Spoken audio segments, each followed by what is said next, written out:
আসসালামু আলাইকুম।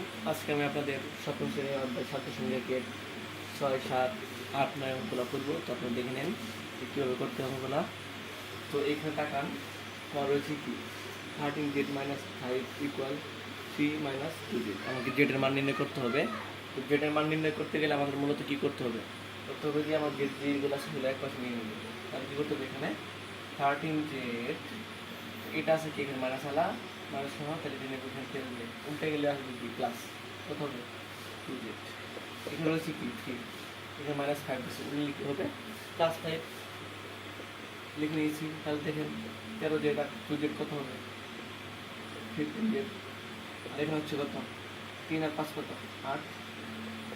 এখানে কিছু লক্ষ্য করেন, সেটা হচ্ছে কি জেড জেডটা 15 জেডের সাথে কীভাবে আছে গুণাকৃতিতে।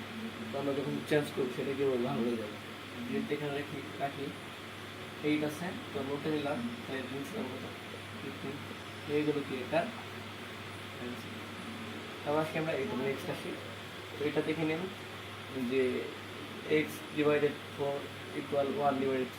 তো এইভাবে দেওয়া হয়েছে। তো এটা আমরা কীভাবে সমাধান করে নিতে পারি, সেটা হচ্ছে কি আমরা আর গুণ করে নিতে পারি। যখন থাকলে আর গুণ করে নিই, তাহলে কী হবে x গুণ 3, x গুণ 3 তাহলে কত হবে x গুণ 3 এইভাবে দিতে হবে, এইভাবে একটা যাবে এইভাবে একটা যাবে, তাহলে 3x আর একটা আছে কি 4 গুণ 1 তাহলে কত হবে 4 দিব। কত আমরা x মান নির্ণয় করবো, x মান নির্ণয় করতে এখানে রেখে দিতে হবে।